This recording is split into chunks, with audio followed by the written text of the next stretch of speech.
My husband took my sister on a luxury trip and left me behind to be a caregiver. Enjoy your chores, the note said. I cried in despair until my senile grandma stood up, handed me a black card, and said, "Dry your tears, Valerie. I just froze their bank accounts. Let the games begin." Hello everyone. Thank you for being here with me today. Before I begin my story, grab a warm cup of tea and get comfortable. I'd love to know what time of day you're watching this video. Please comment M for morning, A for afternoon, or E for evening. Now, let me take you into this story. The rain was hammering against the windshield of my sedan so hard I could barely see the exit sign for Oak Creek. It was one of those Midwest storms that feels personal, like the sky is trying to match the turmoil inside your own head. I was gripping the steering wheel until my knuckles turned white, just praying I wouldn't hydroplane into a ditch. I wasn't supposed to be here. I was supposed to be in Cleveland for another 2 days, negotiating a contract for my husband's logistics company. But the client had canceled last minute, rescheduling for next month. Instead of staying in a lonely hotel room, I had decided to drive 5 hours through this monsoon to surprise my family. I thought about Richard. I thought about how stressed he had been lately, always complaining about his back, about the employees, about money. I thought a surprise home-cooked meal might cheer him up. I even had a little gift for my sister, Glenda, who had been staying with us for the past 3 weeks because she was going through a rough patch after yet another breakup. And of course, I was worried about Grandma Betty. My husband's grandmother lived with us, and her dementia had been getting worse. I hated leaving her with Richard and his mother, Doris, because I knew they viewed her as a burden. I pulled into the driveway, the gravel crunching under my tires. The house was dark. Not just dim, but completely blacked out. My stomach dropped. It was 7 in the evening on a Tuesday. Richard should be watching TV. My mother-in-law, Doris, should be in the kitchen complaining about something. Glenda should be lounging on the sofa scrolling through her phone. I ran through the rain to the front porch, fumbling with my keys. The wind whipped my hair across my face, stinging my eyes. I unlocked the door and stepped inside. The silence hit me harder than the storm outside. It was cold. The thermostat had been turned down way too low. "Richard?" I called out. My voice echoed in the hallway. "Glenda? Doris?" Nothing.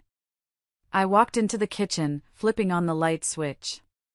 The counters were spotless, which was the first sign that something was wrong. Usually, when I came home from a trip, the sink was piled high with dishes because nobody else in this house knew how to load a dishwasher. But today, it was clean. Too clean. Then I saw it.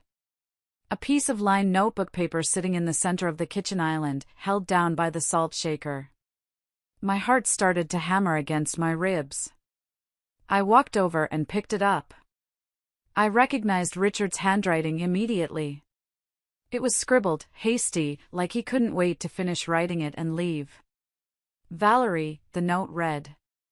"Glenda has been really depressed lately. She needs a break. Mom and I decided to take her to Hawaii for a week to cheer her up. We used the company card for the flights since it's technically a team-building expense. Didn't want to bother you while you were working. You're the responsible one, so we knew you wouldn't mind holding down the fort. Grandma Betty is on the sofa. We gave her her meds at noon. Enjoy the quiet. See you Sunday." I read it twice. Then a third time. Hawaii. My husband took my sister to Hawaii. Along with his mother. And they didn't tell me. They waited until I was out of town working to pay for their lifestyle, and then they left. Team building expense. That was a lie. Glenda didn't work for the company. She didn't work anywhere. I felt a hot flash crawl up my neck, a mix of humiliation and rage. They left me behind. Again. I was the wife. I was the one who managed the company's books. I was the one who cooked the meals and paid the bills. But when it came time for a vacation, I was the one left behind to change adult diapers and spoon-feed Grandma Betty. "Enjoy your chores," I whispered to myself, crumpling the note in my fist. "We took your sister to Hawaii." The betrayal wasn't just about the trip. It was about the secrecy. It was about the fact that my sister, my own flesh and blood, hadn't sent me a single text. She was probably sipping a Mai Tai right now, laughing with my husband. I dropped my bag on the floor and sank down against the cabinets. The tears came hot and fast. I felt so small. So used. I had spent 15 years building this life, building Richard's company, trying to please his impossible mother, trying to help my chaotic sister. And this was my reward. An empty house and a chore list. I buried my face in my hands, letting out a sob that sounded ragged in the empty kitchen. I felt like I couldn't breathe. I was drowning in my own living room. Suddenly, a hand touched my shoulder. I jumped, gasping for air, and scrambled to my feet. I spun around, expecting to see an intruder. Standing there was Grandma Betty. She was wearing her floral nightgown, her white hair loose around her shoulders. But she wasn't hunched over. She wasn't looking at me with that vacant, confused stare I had grown so used to over the last 3 years. She was standing straight. Her chin was up. And her eyes, her blue eyes were sharp, clear, and blazing with an intensity one hadn't seen in a decade. She looked at the crumpled note in my hand, then up at my tear-streaked face. "Grandma?" I stammered, wiping my eyes. I thought you were asleep. Did you need water? Do you know who I am?" She reached out and took the note from my hand. She smoothed it out on the counter, read it once, and let out a short, dry laugh. "I know exactly who you are, Valery," she said. Her voice didn't shake. It was strong.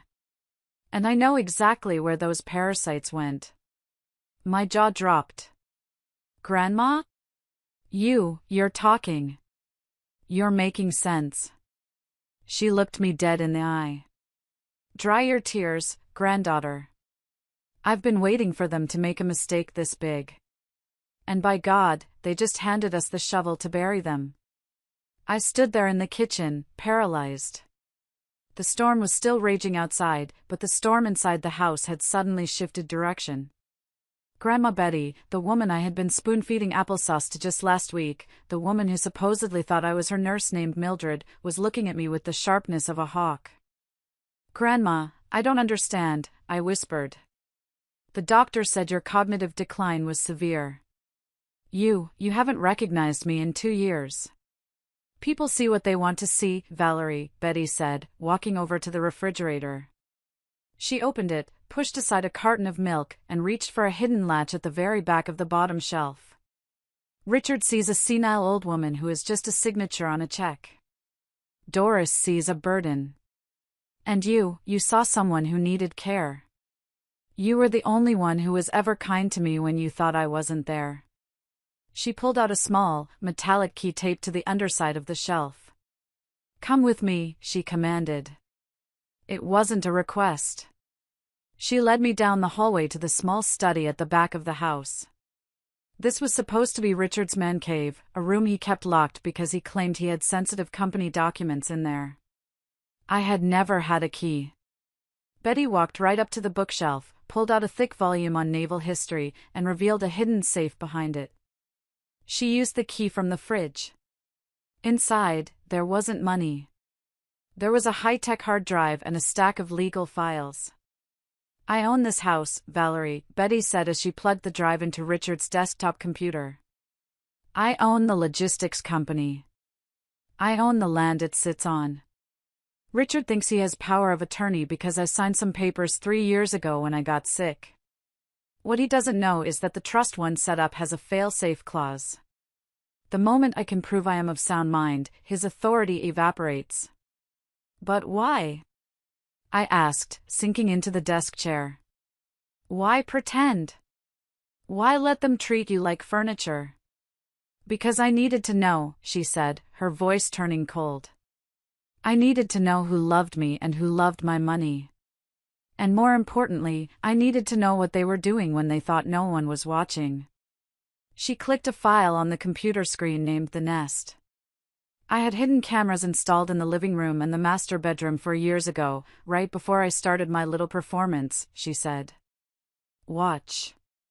I leaned in. The timestamp on the video was from 2 weeks ago. It was Tuesday, around noon. I was at work. The video showed my living room. Glenda was there, wearing one of my silk robes. She was laughing, holding a glass of wine. Richard walked into the frame. My stomach twisted. He wasn't just talking to her. He walked up behind her, wrapped his arms around her waist, and kissed her neck. I gagged. I physically gagged. No, I whispered. No, please. That's my sister. Keep watching, Betty said gently, placing a hand on my shoulder. She's such a bore, Richie, Glenda was saying on the screen. Valery is so uptight. When are you going to leave her? You said once you got full control of the old hag's accounts, you'd kick Valery out. Richard laughed on the screen. Patience, baby. The old hag, he gestured toward the hallway where Betty's room was, is barely hanging on. Once she kicks the bucket, the trust fund unlocks completely. I need Valery to keep running the books until then. She's the only one who knows how to keep the IRS off our backs. Besides, she's a free maid. I hate sharing you, Glenda pouted, turning around to kiss him on the lips. My husband. Kissing my sister. In my house. While I was at work earning the money to buy the wine they were drinking. I felt like I had been punched in the gut. The air left my lungs. The betrayal was so absolute, so layered, that my brain couldn't process it. My sister. My baby sister who I had tutored, who I had bailed out of debt, who I had comforted through every breakup. She wasn't just staying here to heal. She was staying here to steal my life. They've been doing this for 2 years, Betty said softly. Right under your nose. Doris knows, too. She encourages it. She thinks Glenda is more fun than you. Doris knows? I choked out. Doris thinks you're too common for her son, Betty said. She wants Glenda because Glenda sucks up to her. They're a nest of vipers, Valery. All of them. I stared at the screen, watching my husband and my sister mock me, watching them plan to throw me out the moment Betty died. The sadness I felt earlier began to evaporate. The heartbreak was still there, but it was being rapidly consumed by a fire hot enough to burn this entire house down. They took the company credit card, I said, my voice trembling, but not with tears this time. To go to Hawaii. They took my money, Betty corrected. To celebrate their treachery. She reached into the pocket of her nightgown and pulled out a sleek, black card. It wasn't a standard credit card. It was a Centurion card, the kind you only get by invitation. This, Betty said, is linked to the master account of the Betty Trust. The account that feeds the company, the house, and Richard's allowance. He thinks he controls the flow. He's about to find out he's just a faucet I can turn off. She handed me the card. I'm 85 years old, Valery. I don't have much time for drama. But I have plenty of time for justice. Are you with me? I looked at the video one last time, at Glenda's smirk and Richard's arrogant smile. Then I looked at the black card. What do we do? I asked. We ruin them, Betty smiled. But first, we lock them out. To understand why the video of Glenda and Richard shattered me so completely, you have to understand the history. You have to understand that Glenda taking what was mine wasn't a new development. It was the theme song of our entire lives. We grew up in a small town in Ohio. I was the older sister by 7 years. From the moment Glenda was born, the dynamic was set in stone. I was the responsible one, the sturdy one, the little mother. Glenda was the princess. She was born with big blue eyes and blonde ringlets that made strangers stop in the street. I had mousy brown hair and glasses. My parents, God rest their souls, were good people in their own way, but they were blind. They fell into the trap of the golden child syndrome. Because I was capable, they ignored me. Because Glenda was delicate and sensitive, they poured everything into her. I remember my 16th birthday. I had saved up my allowance for 2 years to buy a used Honda Civic from our neighbor. I needed it to get to my part-time job at the library. On the morning of my birthday, my dad sat me down. He looked pained. "Valerie, honey," he said. "Glenda really wants to go to that cheerleading camp in Florida. It's her dream. We're a little short on cash this month. Since you're so good at saving, and you can just take the bus to work, maybe we could use your car fund for her camp? It would mean the world to her." I remember the lump in my throat. It tasted like ash. "But Dad, I worked for that money." I know, he said.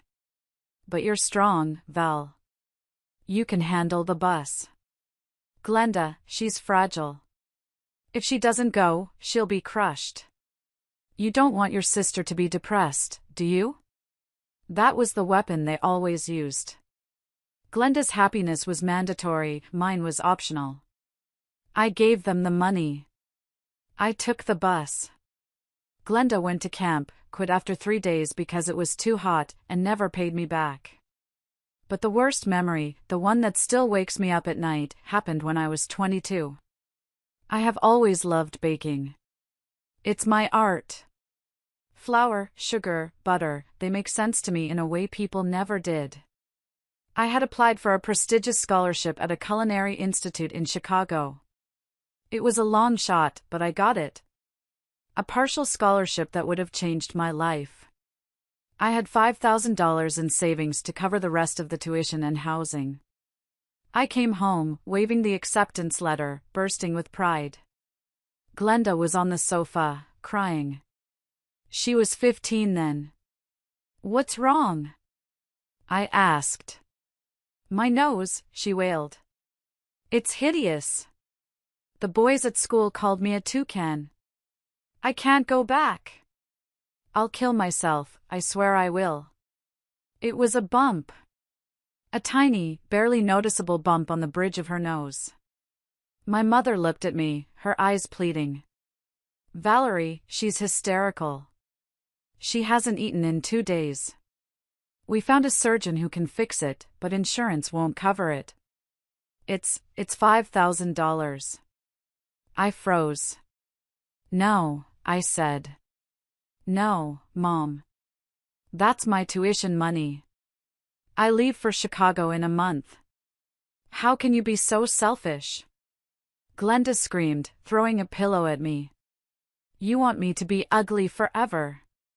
You're just jealous because you're the fat sister." "Glenda, stop," Dad said weakly, but then he turned to me. "Valerie, look at her. She's suffering. You can always go to culinary school next year. You're young. You can work another year and save up again. This is your sister's mental health we're talking about." I looked at my parents. I looked at Glenda, whose tears dried up instantly the moment she sensed I might cave. "I can't believe you're asking me this," I whispered. "We're asking you to be the big sister," Mom said. "Please, Val. Do it for the family." I did it. I gave them the money. Glenda got her nose job. She looked exactly the same afterwards, but suddenly she was confident enough to start dating the captain of the football team. I never went to culinary school. Life got in the way. My parents got sick, the economy crashed, and I had to take a desk job to pay the bills. I locked my dream of a bakery away in a box, buried deep inside my heart.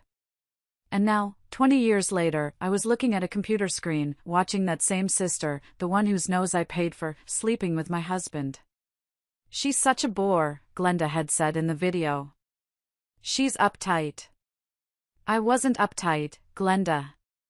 I was exhausted. I was exhausted from 40 years of holding up the sky so you could dance underneath it. I stood up from the desk in Richard's study. The memory of that lost scholarship burned in my chest, fueling the fire Betty had started. You know, I told Betty, my voice hard. She borrowed my favorite emerald earrings for this trip. I didn't lend them to her. She just took them from my jewelry box. Betty smirked. Well, let's hope she enjoys wearing them while she's begging for change at the Honolulu airport. The betrayal didn't stop with Glenda. If Glenda was the thief of my childhood, Richard was the thief of my adulthood. I met Richard 10 years ago. I was working as a shift manager at a commercial bakery, not the fancy patisserie I had dreamed of, but it paid the bills. Richard came in as a customer. He was charming, dressed in suits that looked expensive from a distance but cheap up close. He told me he was the CEO of Heart Logistics, a family legacy. He talked about supply chains and global reach with such confidence that I was swept off my feet. I was 35, single, and tired of being the responsible one who went home to an empty apartment. Richard made me feel special. He told me I was smart, capable, beautiful. We married a year later. That was when the mask slipped. 2 months after the wedding, Richard sat me down at the kitchen table. He looked pale. Val, baby, we have a problem, he said. The company, it's not doing as well as I said. The accountant quit. The IRS is auditing us. I don't know what to do. I'm good at the big picture, but the numbers, they confuse me. He showed me the books. It was a disaster. Heart Logistics was basically 3 trucks and a mountain of debt. He hadn't paid payroll taxes in 6 months. I need you, he said, holding my hands. You're so organized. You managed that bakery perfectly. Can you just look at it? Just help me fix the filing system? Richard, I have a full-time job, I said. I'm up for a promotion to regional manager. But this is our legacy, he pleaded. My grandmother started this company. If it goes under, it kills her. Do it for Betty? Please? Just quit the bakery. I'll pay you a salary once we're in the black.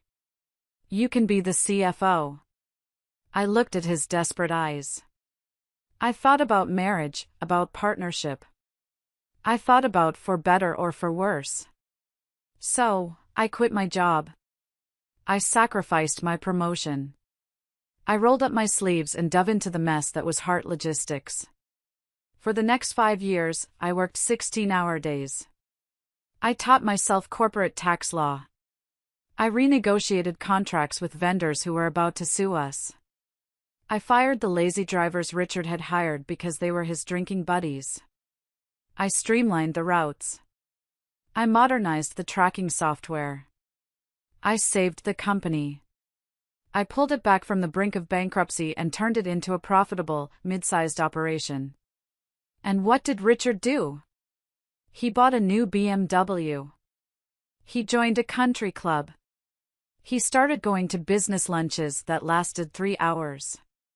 Every time I asked about my salary, the salary he promised me, he would get defensive.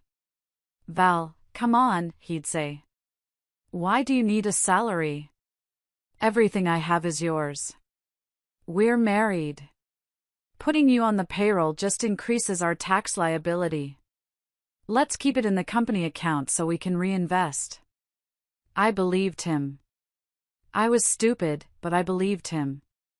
I thought we were building a future together. But the worst part wasn't the money. It was the credit. We were at a Chamber of Commerce gala last year. Richard was receiving an award for Businessman of the Year. I sat in the audience, clapping, wearing a dress I had bought at a discount store because Richard said we needed to be frugal with personal spending. He got up on stage, beaming. "I built this company from the ground up," he told the crowd. "It takes grit. It takes vision. It takes a man who isn't afraid to make the hard calls." He didn't mention me. Not once. He didn't mention that the vision was me staying up until 4 a.m. fixing his spreadsheets. He didn't mention that the hard calls were me firing his incompetence friends. When he came back to the table, I whispered, "You didn't mention the team." He patted my hand condescendingly. "Babe, don't be like that. Investors want to see a strong leader. It's marketing.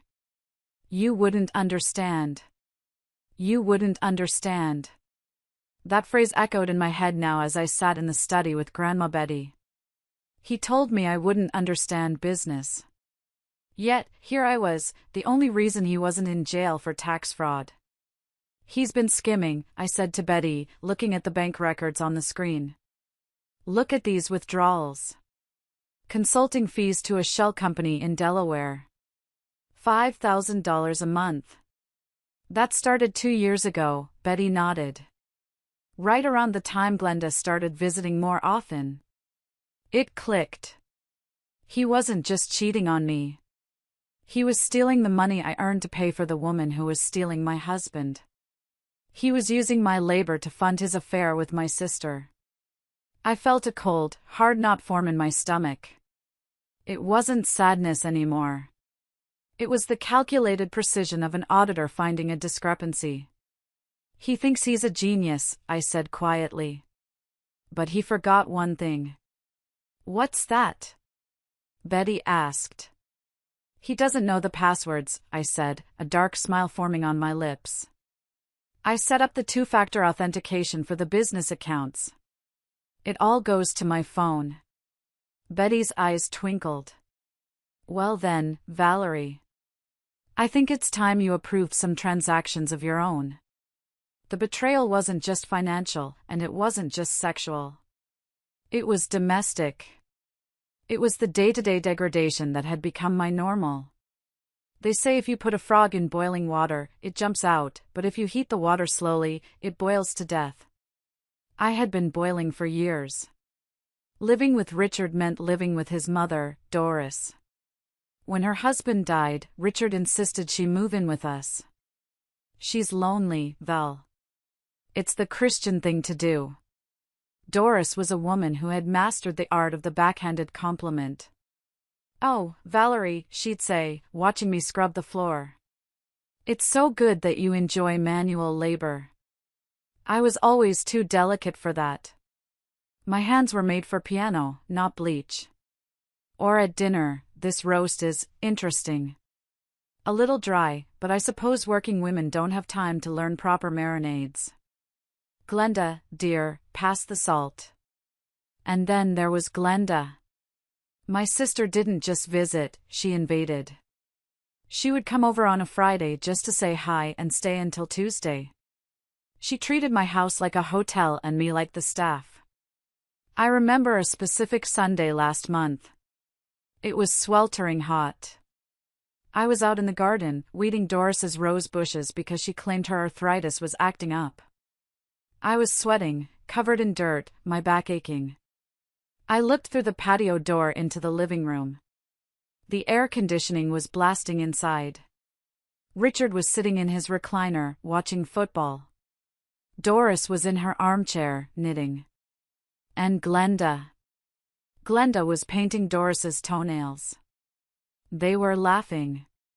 It looked like a perfect family tableau.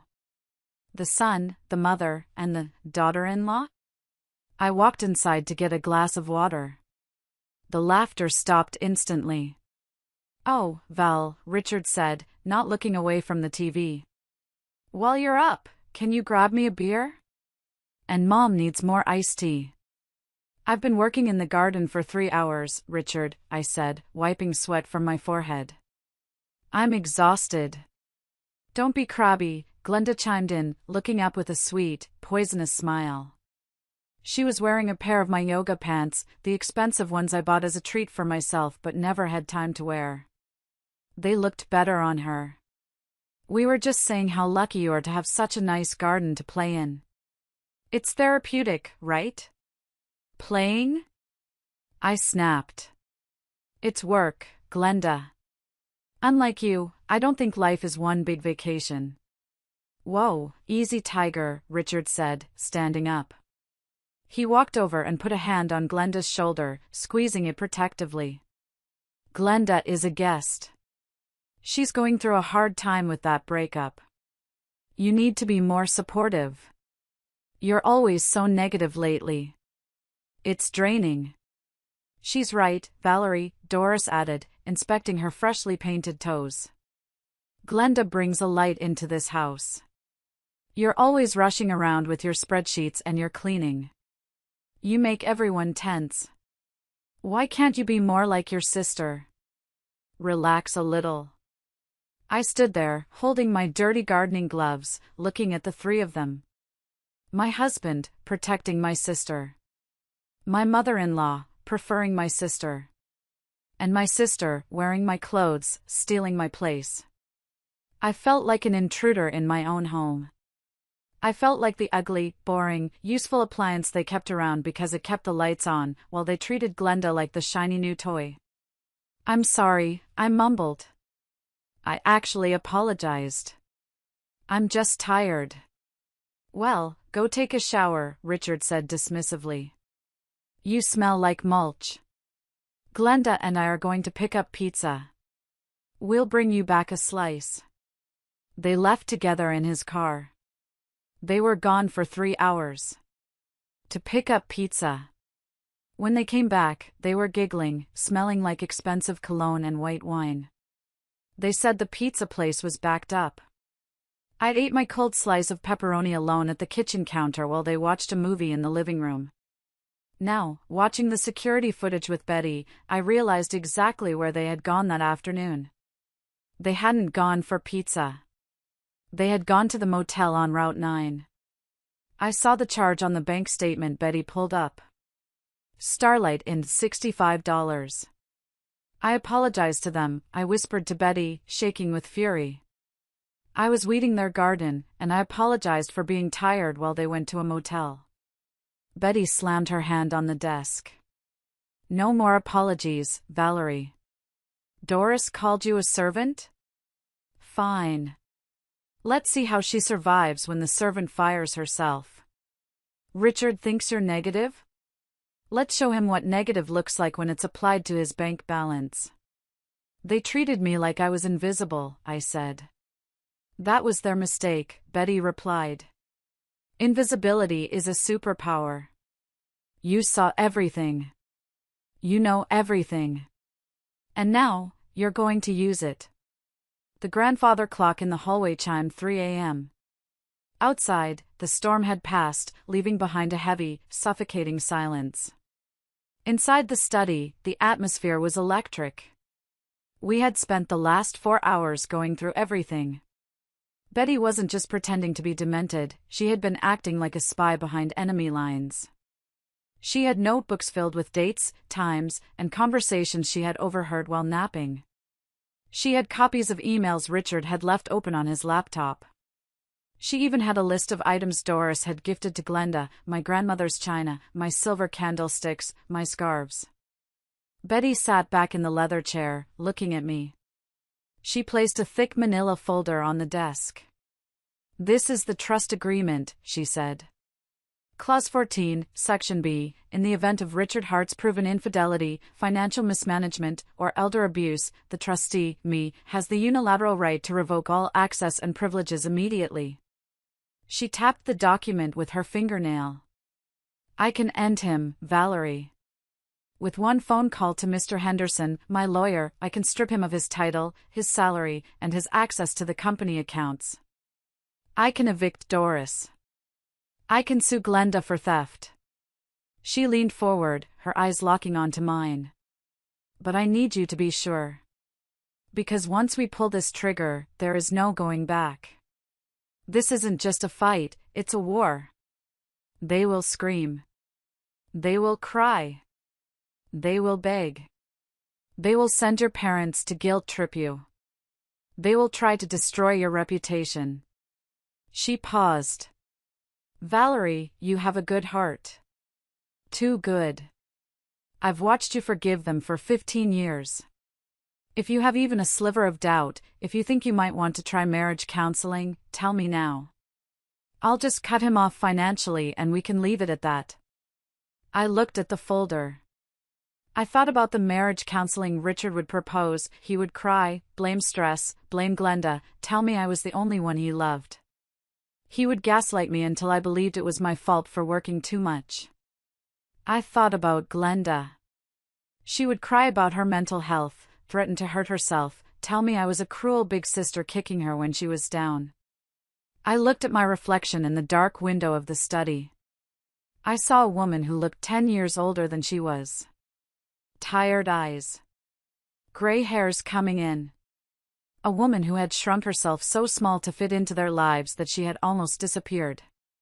Valery old is dead, I said. My voice surprised me. It sounded deep, resonant. What was that? Betty asked. I said the old Valery is dead, I repeated, louder. The Valery who apologizes for taking up space? She died tonight when she read that note. I don't want counseling. I don't want an apology. I don't want to work it out. I stood up and picked up the Black Centurion card. It felt heavy, cold, and powerful. I want them to hurt, I said. I want them to feel exactly what I felt standing in that empty kitchen. I want Richard to feel powerless. I want Glenda to feel homeless. I want Doris to feel irrelevant. I looked at Betty. Call Mr. Henderson. Wake him up. Let's burn it all down.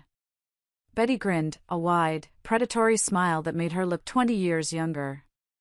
She picked up the phone. Mr. Henderson? It's Betty.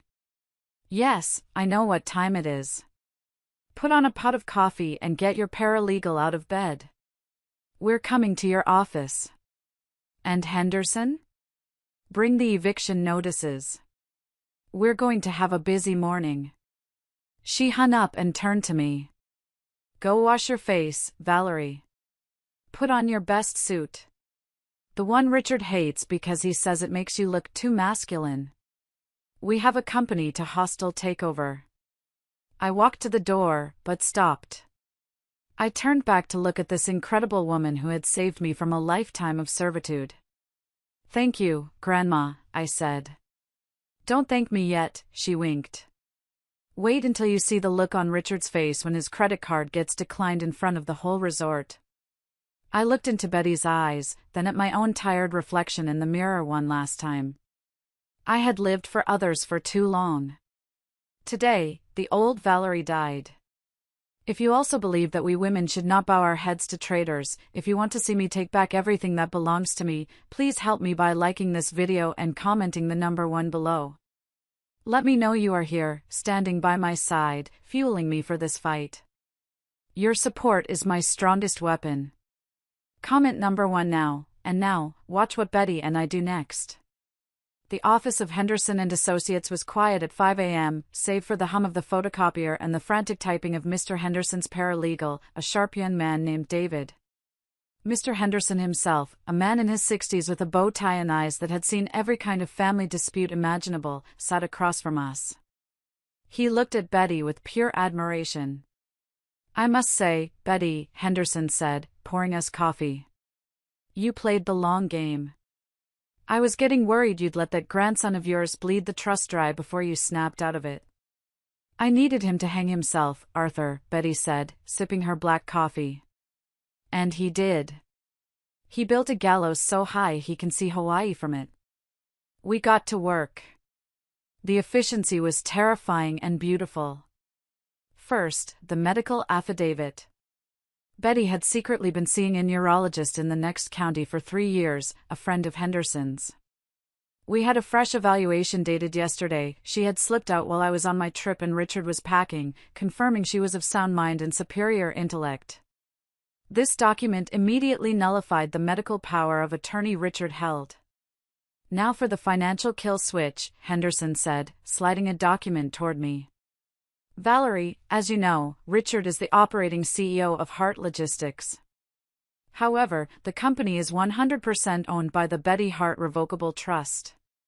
The trust bylaws state that the trustee, Betty, can remove any officer for cause without notice. We have cause, I said, placing the USB drive with the videos and the bank records on the desk.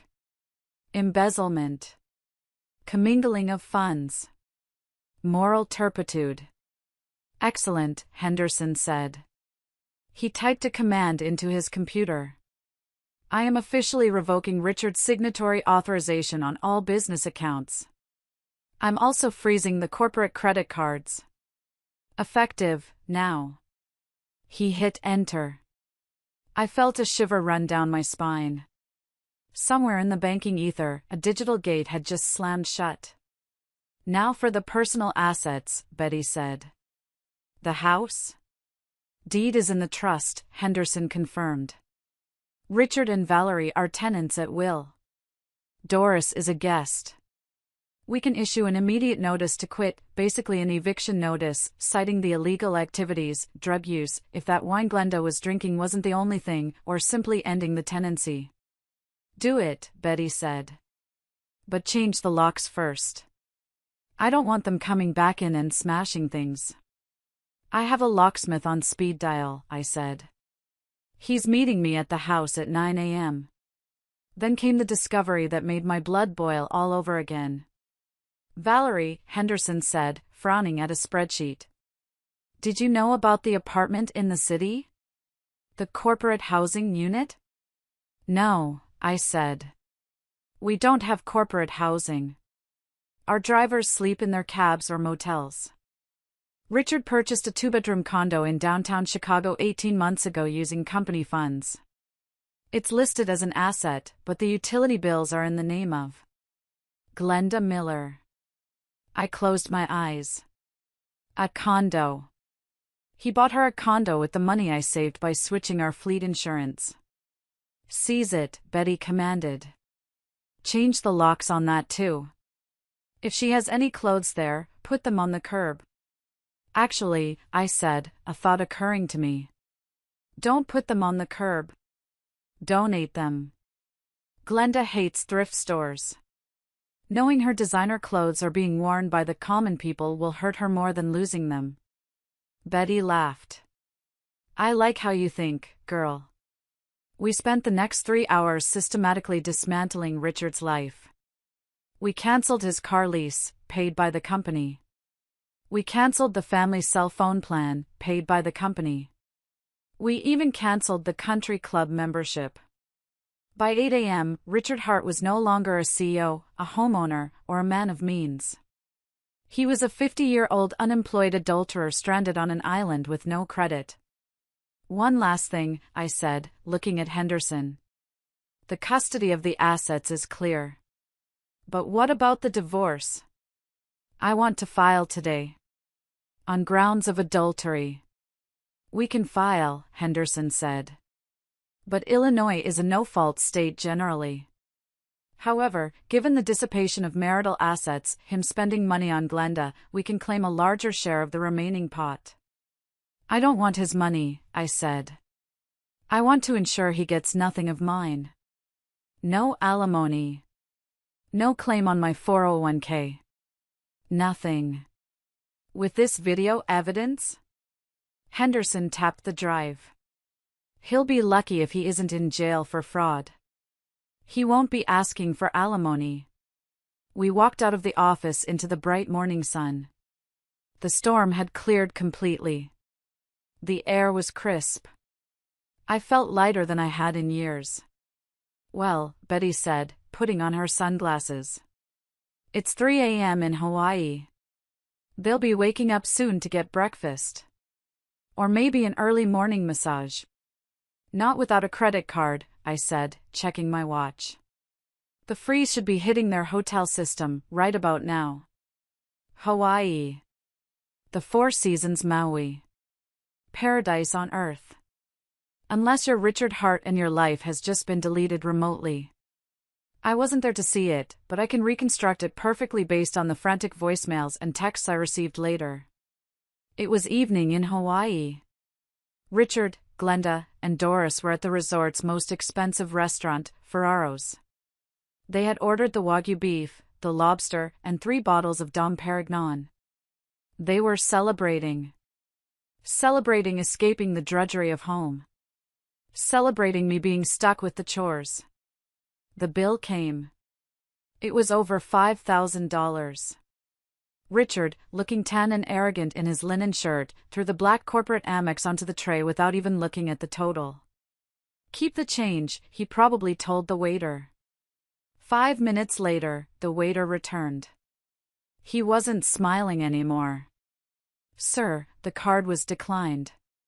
"Impossible," Richard would have scoffed, loud enough for the other tables to hear. "That's a black card." "Run it again." "We did, sir. 3 times. It says refer to issuer stolen or lost. Richard must have laughed nervously. "Ridiculous. Glenda, baby, give me the supplementary card."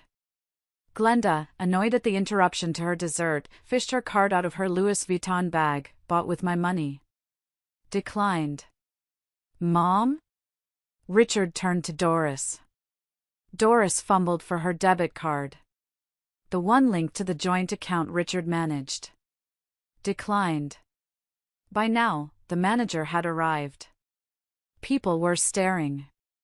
The illusion of the wealthy tycoon was shattering. "Do you have another form of payment, sir?" the manager asked, his voice icy. I need to make a call," Richard stammered. He pulled out his phone to call the bank. "No service." "What the hell?" he muttered. "My phone is dead." "Mine too," Glenda said, looking at her screen. "SOS only." "The hotel Wi-Fi," Richard said, panic rising in his voice. "I'll use the Wi-Fi." He managed to connect to the Wi-Fi and call the bank via an app. But he couldn't get through to the VIP line because his account number wasn't recognized. The manager was losing patience. "Sir, if you cannot pay, we will have to involve the police." "No, no police!" Doris shrieked. "My son is a CEO. This is a glitch." They were escorted out of the restaurant, not to their Ocean View suite, but to the front desk. "Mr. Hart," the receptionist said, looking at her computer screen. "We have received a notification from the card issuer. All future charges are barred. We also tried to charge the room for the previous nights, and the transaction bounced. We need you to settle the outstanding balance of $12,000 immediately, or we will have to evict you." "Evict us?" Glenda screamed. "Do you know who we are?" "Currently?" "You are trespassers," the receptionist replied. They were kicked out. The hotel seized their luggage as collateral until the bill was paid. Picture it, my husband, my sister, and my mother-in-law, standing on the curb outside a 5-star resort in Maui at midnight. Richard in his linen shirt, Glenda in her heels, Doris clutching her pearls. No car rental cancelled. No phones. No money. No hotel room. Back in Illinois, my phone, which I had reconnected, started lighting up with calls from an unknown number. It was a collect call. From a payphone. I watched it ring. "Are you going to answer?" Betty asked. We were sitting on the porch, drinking fresh lemonade, watching the locksmith finish up the front door. "Let it ring," I said. It rang again. And again. Finally, I picked up. "You have a collect call from Richard." "Valerie, pick up." "Will you accept the charges?" the automated operator asked. I pressed the button. "Hello? Valerie!" Richard screamed. He sounded hysterical. Oh my God, finally.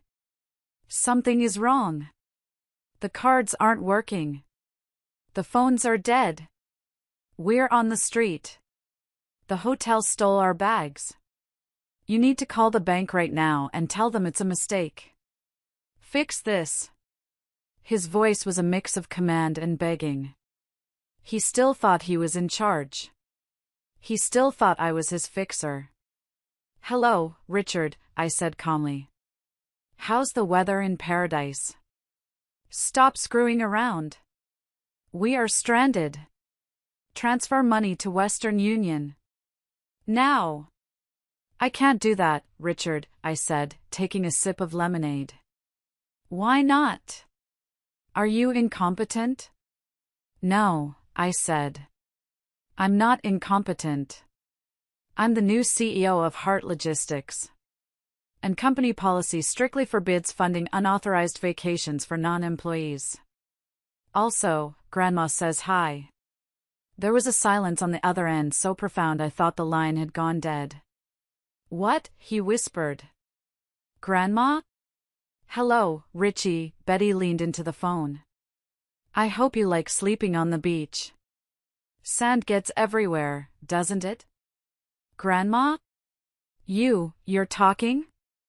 I am, Betty said. And I've cancelled your return tickets. You can swim home. I hung up the phone. The locksmith walked over, handing me a shiny new set of keys. All done, ma'am. Nobody is getting in here unless you want them to. I held the new key in my hand. It felt better than any diamond ring Richard had ever given me. So, Betty said, looking at the sunset. They're stranded 4,000 miles away with no money. Yep, I smiled. They'll figure something out eventually, Betty warned. Glenda is resourceful when she's desperate. They'll be back. I know, I said, my eyes narrowing. And when they get back, the Real show begins. Here is the continuation of the story, from part 9 to part 18. I have significantly expanded the narrative, deepening the psychological drama, adding new twists, and ensuring the length meets your requirement of over 7,000 words for this section. While my husband and sister were stranded in a Hawaiian airport, sleeping on hard plastic chairs and begging strangers for Wi-Fi hotspots, I was back in Illinois engaging in the most violent act of self-care I had ever attempted. We called it the purge. It wasn't just about changing the locks. It was about exorcising a demon. Betty and I had hired a locksmith within an hour of the phone call, but after he left, the silence of the house felt heavy. It was filled with the ghosts of my stupidity. Everywhere I looked, I saw reminders of how blind I had been. I started in the guest room. This was the room Glenda had claimed as her sanctuary 3 weeks ago. She had told me she needed a place to heal after her breakup. Walking into that room now, with the knowledge of what she had done, the air felt thick and suffocating. It smelled like her, a cloying mixture of expensive vanilla perfume and stale white wine. I began to strip the room. I didn't fold anything. I didn't organize. I grabbed armfuls of her clothes, the designer jeans I had bought her for her birthday, the silk blouses she had borrowed from my closet and never returned, and I shoved them into black heavy-duty trash bags. I found my cashmere sweater, the one I had looked for all winter, balled up in the corner of the closet, stained with what looked like coffee and lipstick. I didn't even try to clean it. I threw it in the trash. It was contaminated. Everything she touched felt contaminated. As I was clearing off the nightstand, sweeping her expensive skincare products into a box to donate, my hand hit something hard under a stack of fashion magazines. It was her iPad. My heart hammered against my ribs. I knew I shouldn't look. I knew it would only hurt. But rage is a powerful fuel, and curiosity is its spark. I pressed the home button. It wasn't locked. Of course it wasn't. Glenda was so arrogant, so sure of her place as the golden child, that she never thought she needed a passcode in a house she considered her personal kingdom. I opened the messaging app. I saw the thread with Richie, love. I scrolled back. Not just weeks. Years. I saw a message from 2 years ago. Glenda, she's making that awful meatloaf again. I can smell it from the driveway. It makes me want to gag. Richard, just smile and eat it, babe. We need her happy so she signs the refinance papers on the warehouse. I felt the bile rise in my throat. The meatloaf. Richard always told me it was his favorite. He would ask for it specifically. He was using my cooking, my act of love, as a manipulation tactic. I kept scrolling. The betrayal went deeper than sex. It was a complete assassination of my character. Glenda, Valery walks around in those ugly orthopedic shoes like she's some kind of martyr. It's pathetic. She actually thinks she's the CEO. She's just a glorified secretary, Richie. Richard, she's a useful secretary. Once the old hag finally kicks the bucket and the trust fund unlocks, we can divorce her. We'll offer her a settlement to keep her quiet. Maybe buy her a cat. They had planned my future. A lonely future with a cat and a settlement, paid for with my own money. Then I found the diary app. Glenda had been keeping a digital journal. Entry, November 2nd. Doris is finally on board. She agrees that Valery is barren and useless. She wants grandkids. I told her I might be pregnant just to get her excited. I'm not, obviously. But seeing the old bat fawn over me while ignoring Valery was delicious. Valery looked like she was going to cry when Doris asked why she couldn't keep a pregnancy. God, it's so easy to break her. I dropped the iPad on the bed. I felt like I had been punched in the stomach. The infertility. The miscarriage I had 5 years ago. Doris had brought it up constantly, weaponizing my pain. And here was the proof: Glenda had fed her the ammunition. Glenda had lied about a pregnancy just to twist the knife in my heart.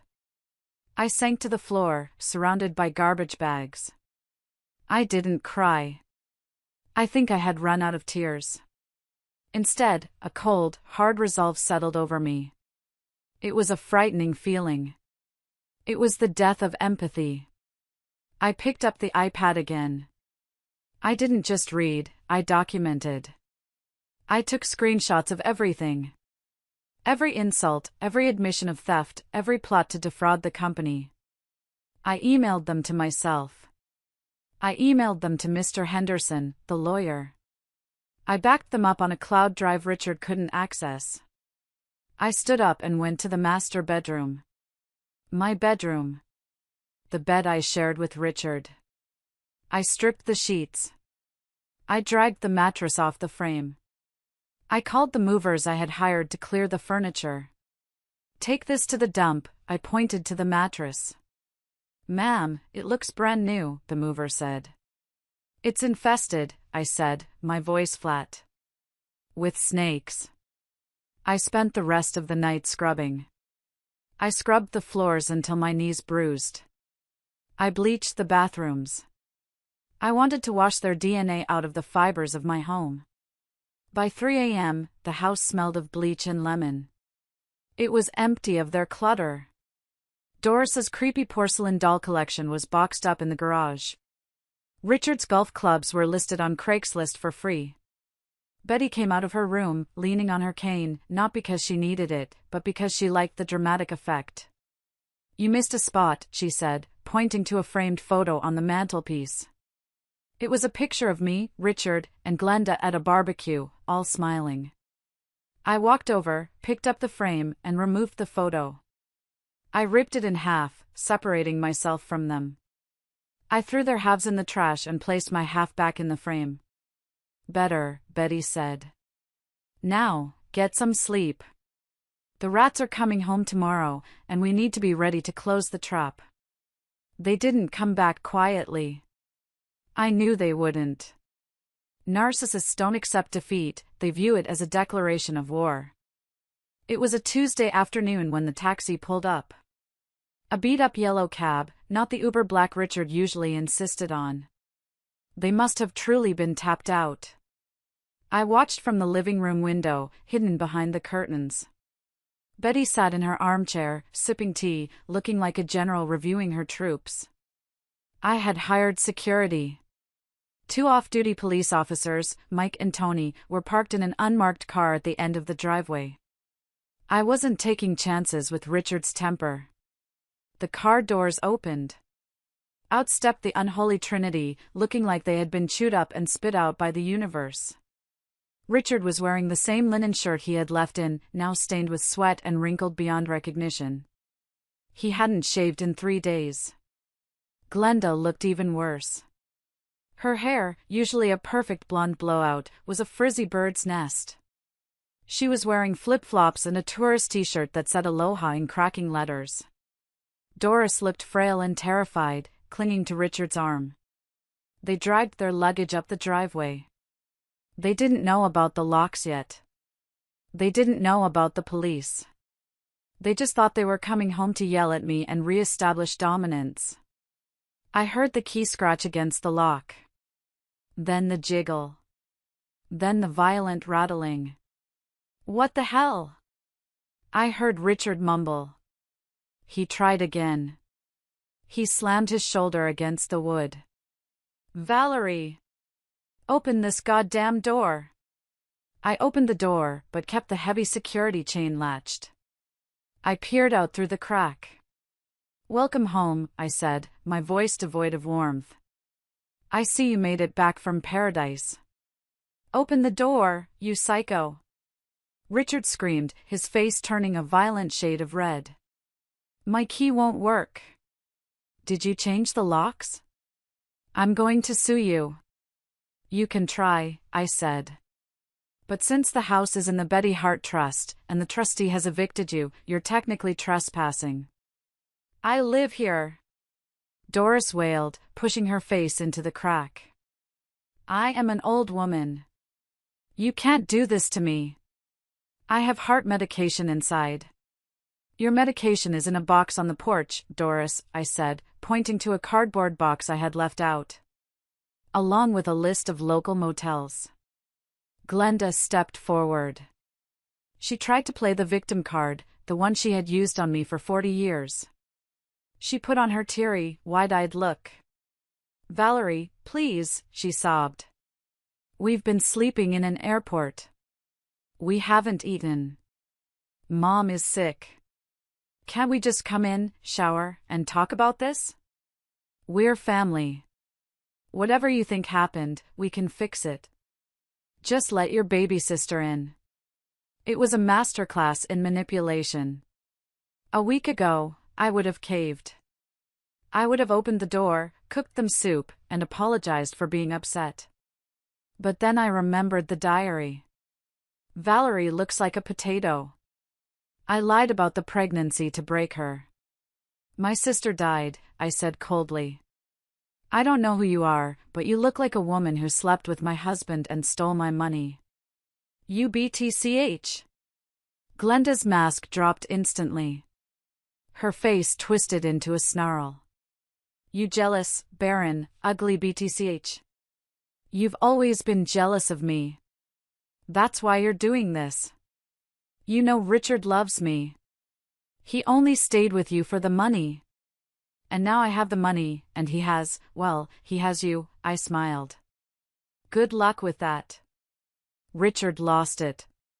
He picked up a heavy garden gnome from the porch, one Doris loved, and smashed it against the window next to the door. Glass shattered. He reached his hand in to unlock the deadbolt.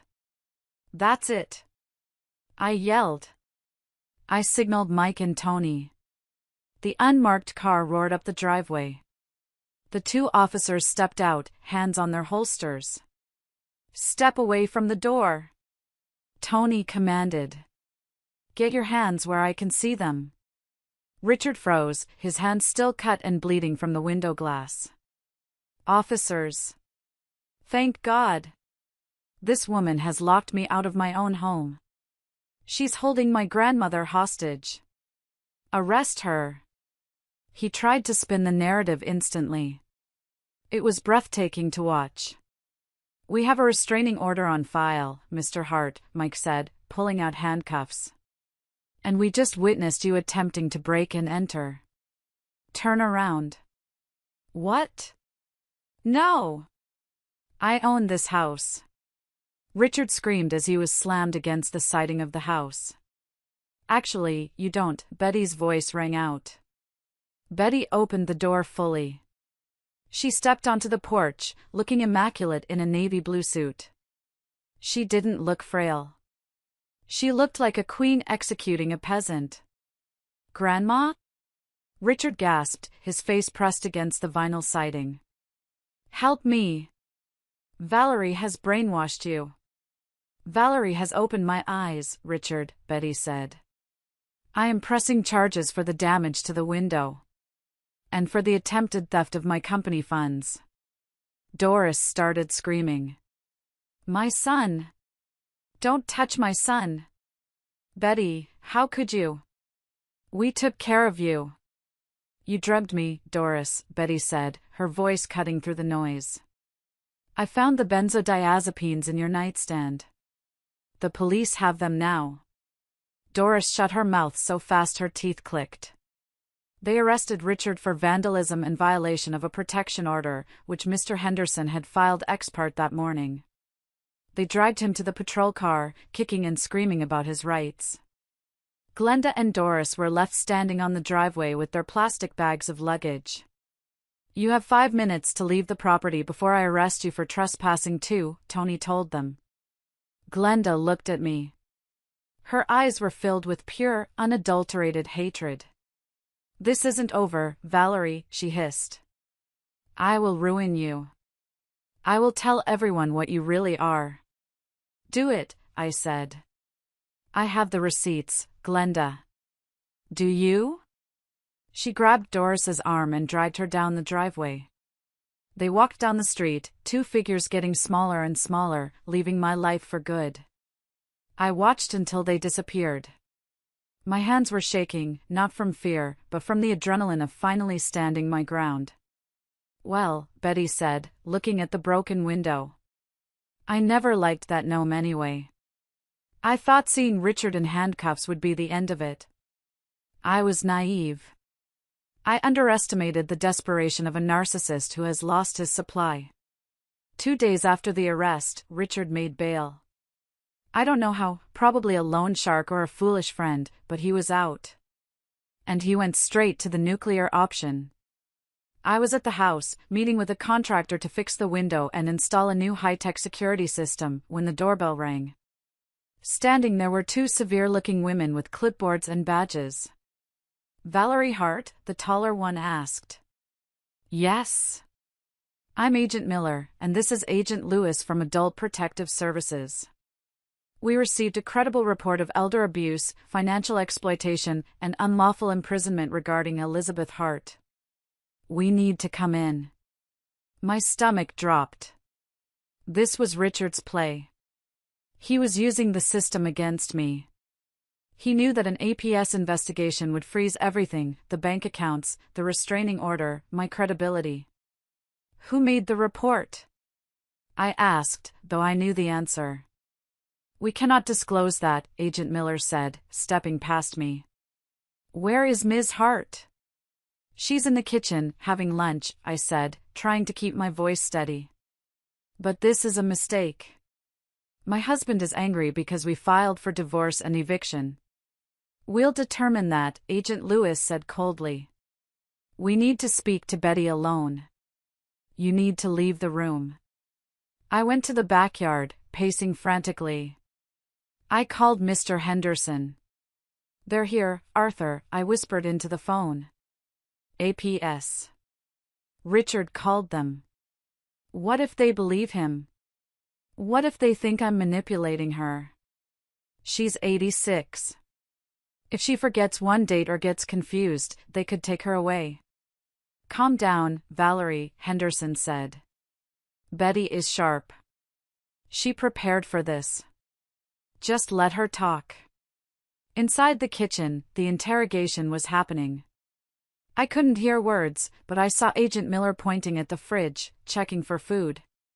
She was looking at Betty's arms, checking for bruises. 20 minutes passed. It felt like 20 years.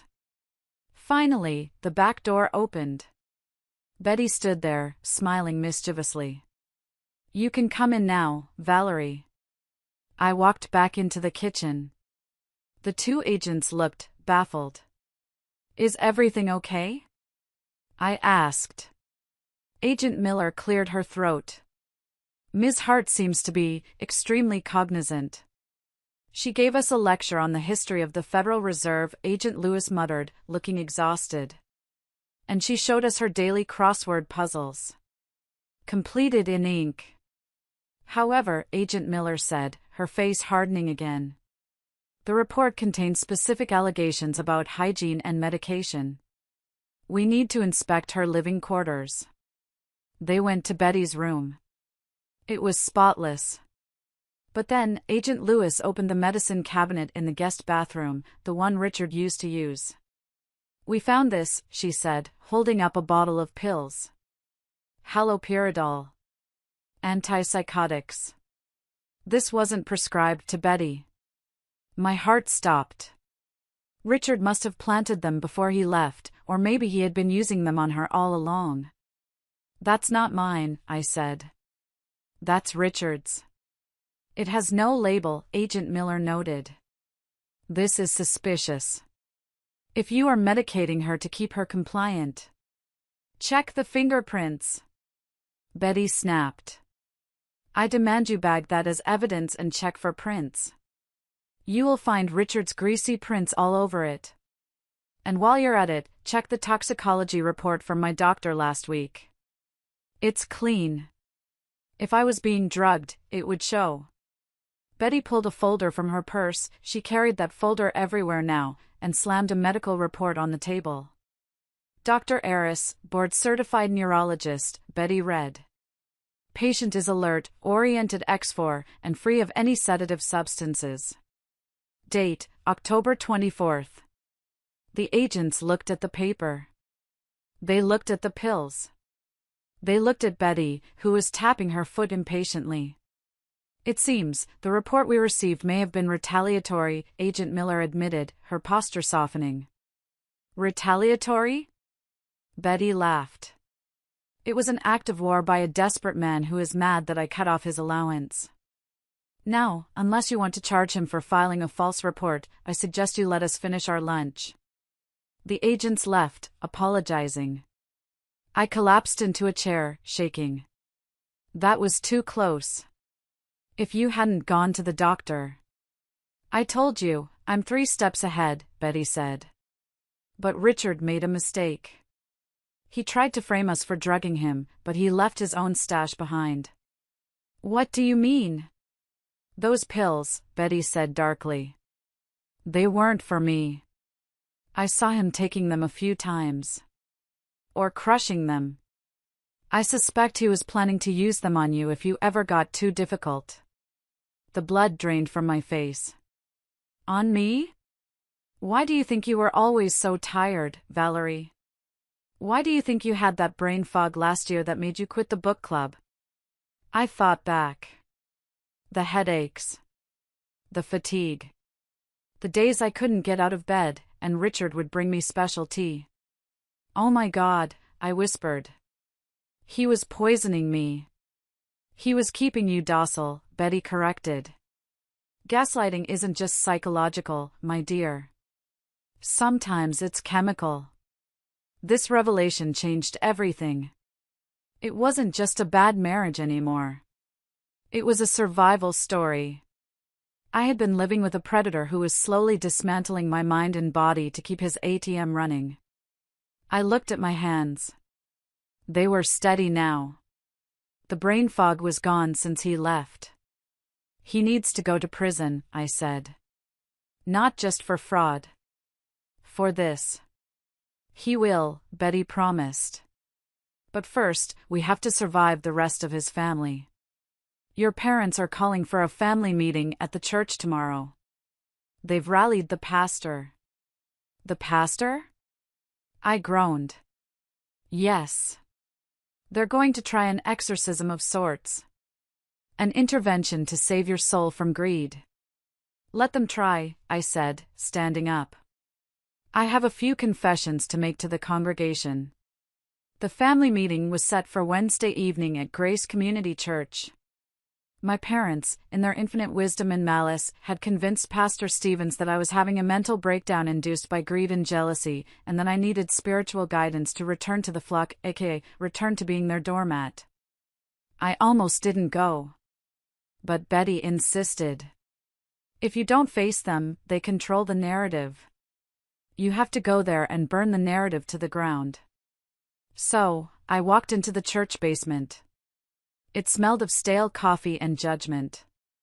My parents were there, sitting in a circle of folding chairs.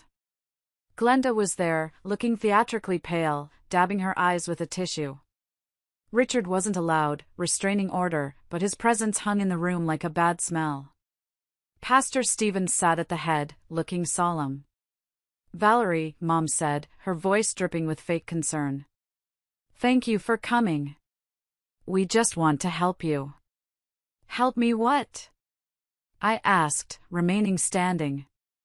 Help me write a check? Valerie, please, Pastor Stevens said gently. Your family is worried. They say you've become vindictive. That you've abandoned your sister in her time of need and thrown your husband aside over a misunderstanding. A misunderstanding? I laughed, a sharp, bitter sound. Is that what we're calling adultery and embezzlement now? A misunderstanding? Men make mistakes, Dad grumbled. Richard is sorry. He wants to come home. The Bible says wives should submit to their husbands and forgive. Does the Bible say husbands should sleep with their wife's sister? I asked, looking directly at Glenda.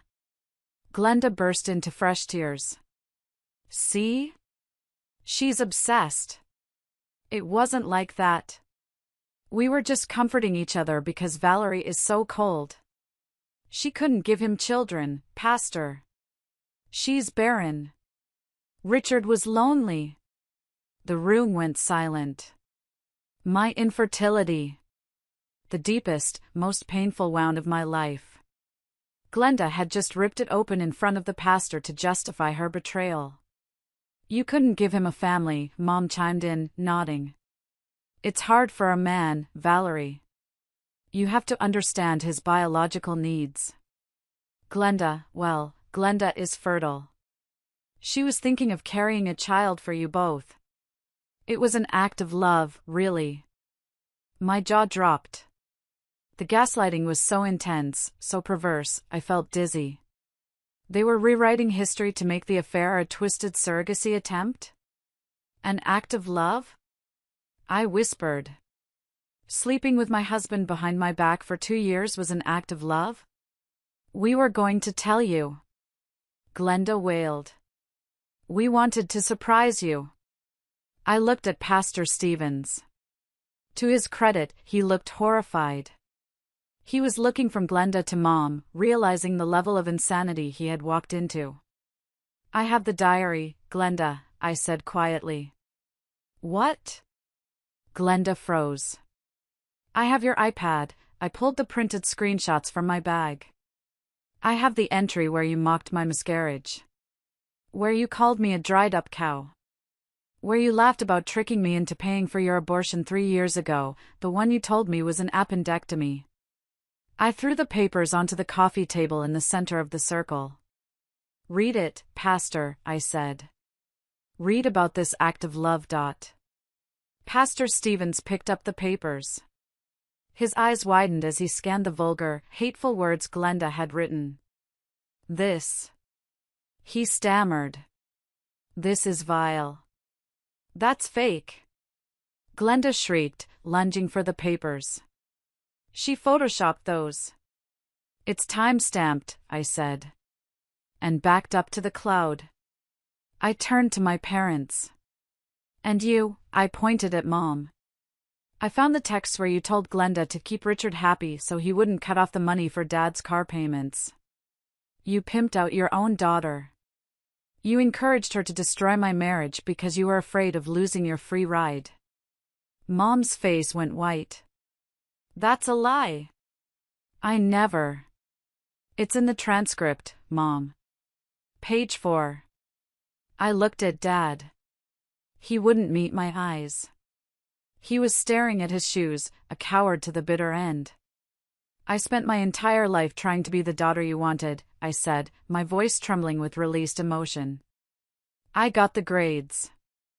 I got the job. I paid the bills. I cleaned up the messes. But it was never enough. Because you didn't want a daughter. You wanted a servant. And you loved Glenda because she was just like you, selfish, hollow, and cruel. You are not my daughter anymore. Mom screamed, standing up, her mask of concern shattering into pure rage. You are dead to us. If you don't share that money, you are nothing. I'd rather be nothing than be you, I said. I turned to the pastor. I think we're done here, Pastor. Unless you have a sermon on how to exorcise parasites? I walked out of the church basement. I walked out into the cool evening air. I felt lighter. Lighter than I had ever felt. The cord wasn't just cut, I had burned the bridge, and the light from the flames was guiding my way home. I got into my car. My phone buzzed. It was a text from Betty. Did you give them hell? I smiled and typed back. I gave them the truth. It burned worse. With the family officially cut off, I thought the worst was over. But Richard, desperate and cornered, managed to find a lawyer who was willing to play dirty. Saul Jenkins, the strip mall shark, filed a motion that stopped me in my tracks. He filed for an emergency freeze on my personal accounts, claiming that I had commingled marital assets with the Betty Hart Trust and that I was hiding millions in offshore accounts. It was a lie, of course. But in the legal world, a lie can freeze your life for weeks while the courts sort it out. I went to the grocery store to buy flour for the test kitchen. I was practicing recipes for the bakery I dreamed of opening, and my debit card was declined. Insufficient funds, the cashier said. I checked my app. Zero balance. Frozen by court order. I called Henderson in a panic. Arthur, I can't buy food. They froze everything. Even the account Betty gave me access to. Jenkins is playing a dangerous game, Henderson said, his voice tight. He's alleging you embezzled from the company to hide money from Richard. It's projection, obviously, but he got a judge to sign a temporary restraining order on the assets until the hearing on Friday. What do I do? I have bills to pay. I have to pay the contractor for the security system. Sit tight, Henderson said. We'll kill this on Friday. But you need to find something. Richard is confident.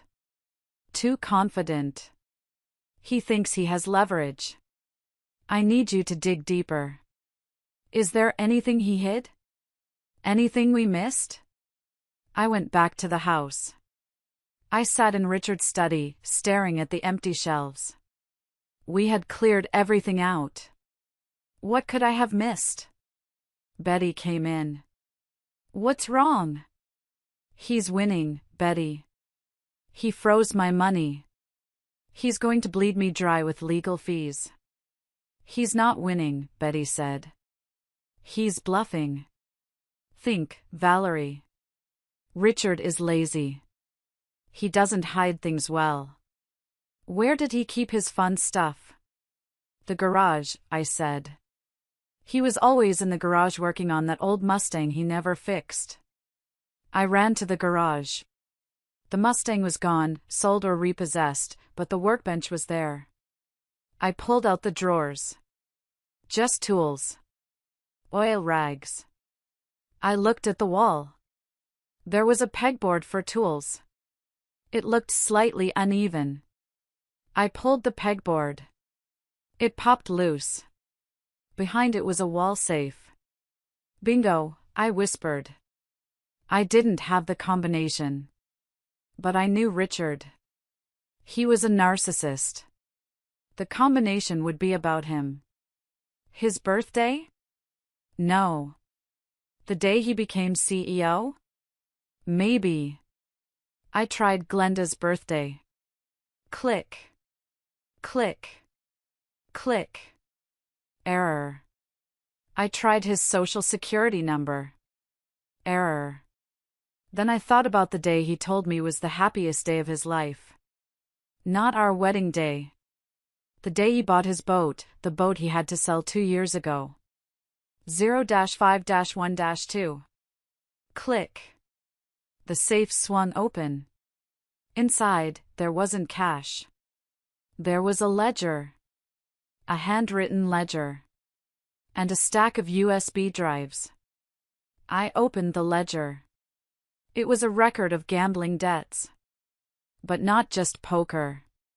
Richard was involved in something darker. He was laundering money through the logistics company for a local bookie. Entry, June 4th, cleaned $10,000 for Sal. Fee, $1,000. Entry, August 12th, shifted $50,000 through fuel surcharges. My hands shook. This wasn't just embezzlement.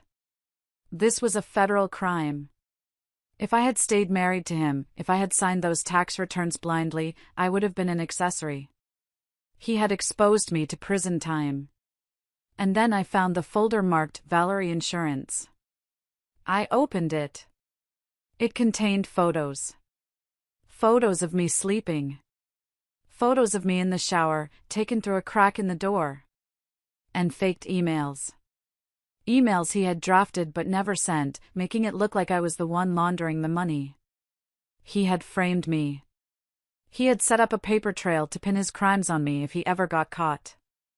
That son of a b***tch, Betty whispered, looking over my shoulder. He wasn't just using you. He was setting you up to be his fall guy. He's not a husband, I said, slamming the safe shut. He's a monster. We took the ledger to Henderson immediately. When Henderson saw the money laundering records, his face went pale, then broke into a shark-like grin. This changes everything, Henderson said. This isn't family court anymore. This is FBI territory. Call them, I said. I want him gone. If we turn this over, Henderson warned, the company assets might be seized as evidence. You might lose the business capital. I don't care, I said. I don't want his dirty money. I want my life back. I want him to never be able to hurt another woman again.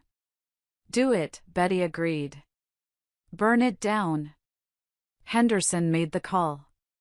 Friday's hearing wasn't a hearing. It was an ambush. Richard walked into court looking smug. He thought he had me on the ropes. He winked at me.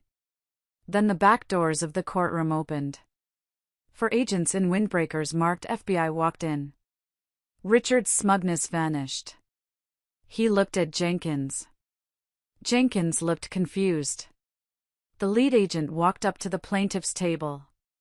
Richard Hart? Yes. You are under arrest for money laundering, wire fraud, and conspiracy. You have the right to remain silent. Richard stood up, knocking his chair over. What? No. She did it. It's her company. Valery did it.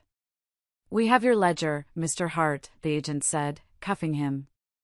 And the handwriting matches yours. We also have the testimony of Sal, who we picked up an hour ago. Richard screamed as they dragged him out. He screamed my name. He screamed Glenda's name.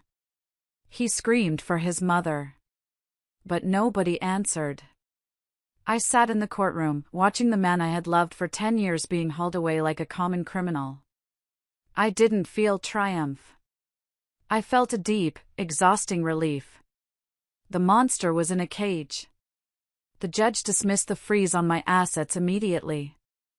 I walked out of the courthouse into the sunshine. Well, Betty said, adjusting her hat. That was dramatic. Who wants ice cream? With Richard in federal custody awaiting trial, bail denied due to flight risk and the Hawaii incident, the biggest threat was neutralized. But snakes have heads that bite even after you cut them off. Glenda was still out there. She was living in a cheap motel on the edge of town, reportedly funded by selling the jewelry she had stolen from Doris, ironic justice. She was furious. She blamed me for Richard's arrest. She blamed me for her homelessness. I was focused on the bakery.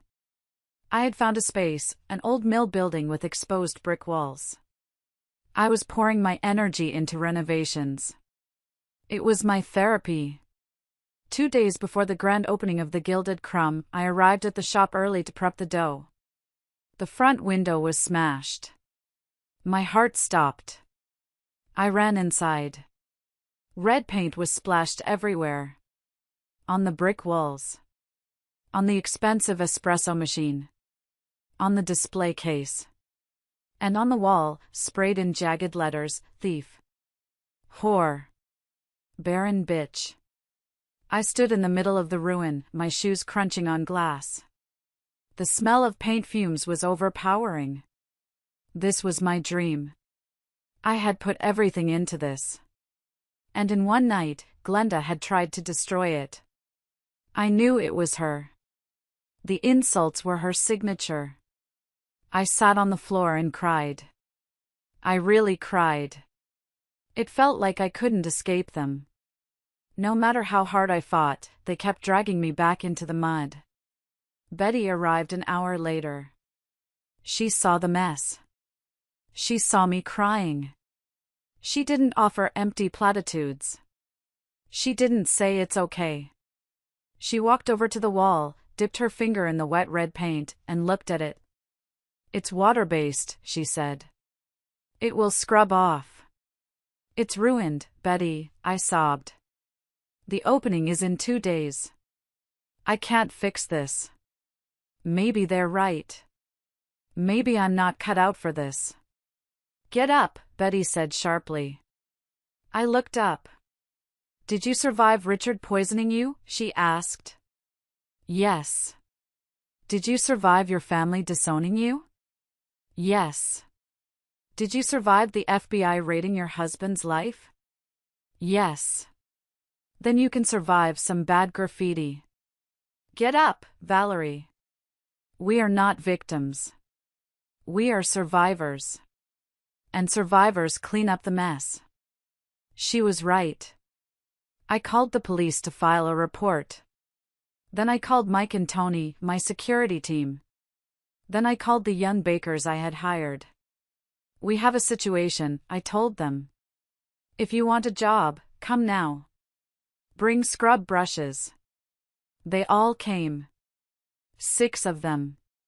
Plus Mr. Henderson. Plus the contractor. We spent the next 48 hours scrubbing. We painted over the slurs. We replaced the glass. We turned the disaster into a bonding moment. While we were cleaning, the police found Glenda. She was stupid. She still had the red paint on her hands when they knocked on her motel door. She also had the receipt for the spray paint in her purse. She was arrested for felony vandalism and violation of a protection order. I went to the police station to give my statement. I saw her in the holding cell as I walked by. She looked wild, unhinged. You took everything from me, she screamed, throwing herself against the bars. It should have been mine. Richard chose me. Richard chose himself, Glenda, I said, stopping for a moment. And you chose to be his accomplice. You didn't lose because of me. You lost because you're a bad person. I walked away. I didn't look back. The grand opening happened on schedule. It was packed. The story of the vandalized bakery had hit the local news, thanks to Betty leaking it, and the community turned out in droves to support me. Mrs. Gable, the neighbor who had judged me, came in and bought a dozen croissants, apologizing profusely. I didn't know, she whispered. Glenda is troubled. Enjoy the croissants, Mrs. Gable, I said graciously. Success is the best revenge. I stood behind the counter, covered in flour, exhausted but exhilarated. I looked at the line of people. I looked at Betty holding court at a corner table. I had built this. From the ashes of my marriage, from the shards of my broken glass window, I had built something beautiful. Life has a funny way of surprising you when you stop forcing it. For a year, I was a monk. I worked. I slept. I took care of Betty. I had no interest in men. Richard had destroyed my trust in the entire gender. But then came Mark. Mark was the coffee supplier for the bakery. He was a tall, quiet man with laugh lines around his eyes and hands rough from working with roasting machines. He wasn't flashy like Richard. He drove a pickup truck. He wore flannel. For months, our conversations were strictly business. Invoices, bean blends, delivery times. But one rainy Tuesday, it always seems to rain on Tuesdays in my life, he stayed after the delivery. You look tired, Valerie, he said. I'm fine, I gave my standard reflex answer. Just inventory. Sit down, he said. Let me make you a coffee for once. I hesitated. But his eyes were kind. Not calculating. Just kind. I sat. He made me a pour-over. He sat across from me. I heard about what happened, he said. With the ex. The town talks. I bet they do, I sighed. For what it's worth, Mark said, looking at his mug. I think you're incredible. To go through that and build this place? That takes steel. I looked at him, waiting for the other shoe to drop. Waiting for him to ask for a discount, or a loan, or to tell me how to run my business. Thank you, I said. I have tickets to the baseball game on Saturday, he said. I know you're busy. But if you want to yell at an umpire instead of an oven for a few hours, I'd like that. I almost said no. The fear was there. What if he's another Richard? Then I heard Betty's voice in my head, the old Valerie is dead. I like baseball, I said. We went. It was easy. We ate hot dogs. We cheered. He didn't check his phone once. He didn't flirt with the waitress. He listened to me talk about yeast fermentation for 20 minutes and actually asked questions. It was slow. I didn't let him into my house for 6 months. I didn't introduce him to Betty for 8. When he finally met Betty, I was terrified. Betty was the gatekeeper. Mark brought her flowers. Not red roses, but sunflowers. Because you seem like someone who likes the sun, he said. Betty grilled him. What are your intentions? Do you have debt? Do you gamble? Mark laughed. My intention is to convince Valerie to take a day off. I have 0 debt. And I don't gamble, unless you count eating gas station sushi. Betty looked at me and nodded. He'll do. It wasn't a whirlwind romance. It was a slow burn. It was the healing balm I needed. Mark taught me that love isn't about grand gestures or team-building trips to Hawaii. It's about showing up. It's about being safe. One night, lying in his arms, I told him about the infertility. The thing Richard and Glenda had used to destroy me. I can't give you kids, I whispered, waiting for him to pull away. Mark kissed my forehead. Valerie, I don't want kids. I want you. We can have dogs. We can have a bakery. That's enough. I cried. For the first time in years, I cried tears of joy. While my life was ascending, Richard's was cratering. The federal trial was swift. The evidence was overwhelming. He pleaded guilty to avoid a 20-year sentence. He got 5 years in federal prison, plus restitution. He lost everything. The boat he loved? Seized. The BMW? Seized. His collection of vintage watches? Auctioned off to pay back the IRS. But the real punishment wasn't prison. It was the irrelevance. I went to his sentencing. I needed to see it. I sat in the back row. Richard stood before the judge in an orange jumpsuit. He looked small. He had lost weight. His hair was graying.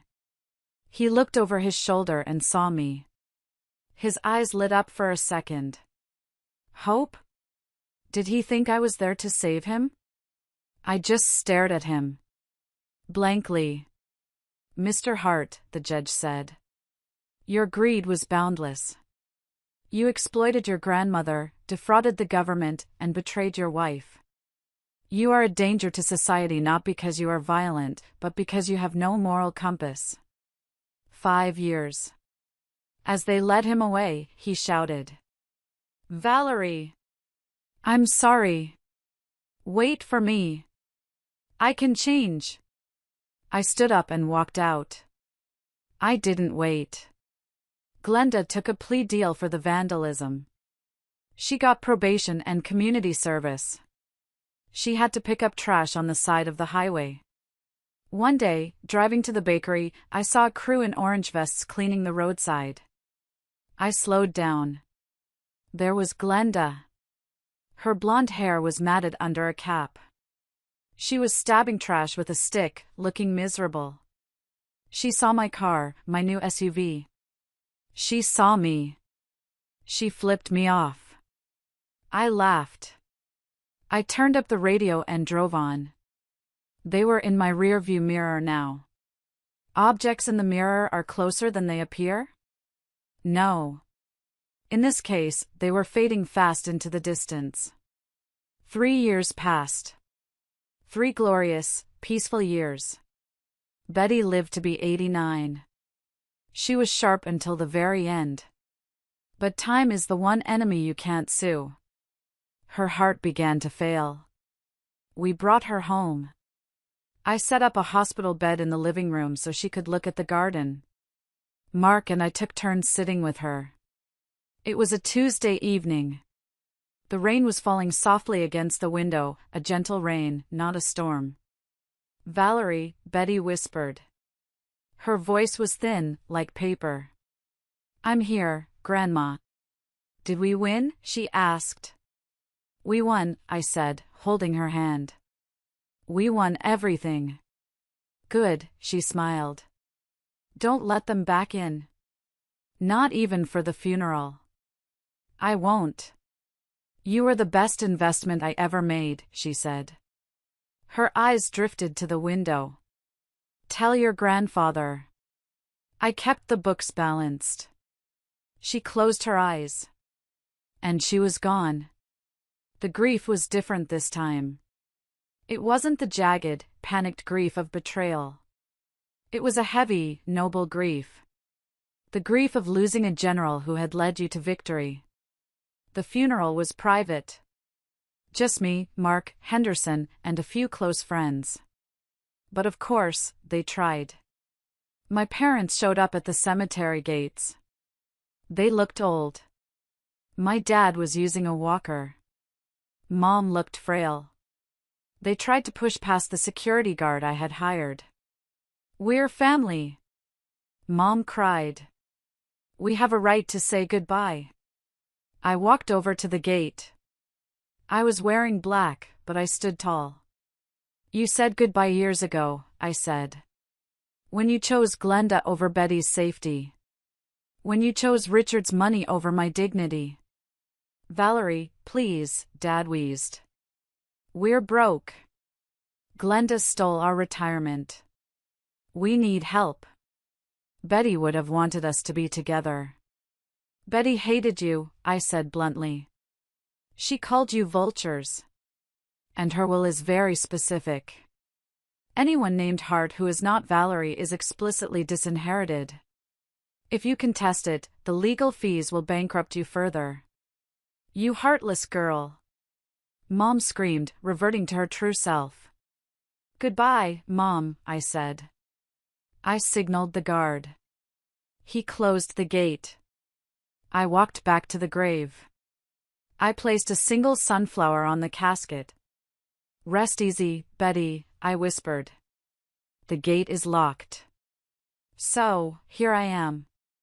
I am writing this from the balcony of a beach house in Florida, my own beach house, not a rental. Mark is in the kitchen making coffee. I can smell the cinnamon rolls baking in the oven. I am 49 years old. I have a thriving business. I have a partner who loves me.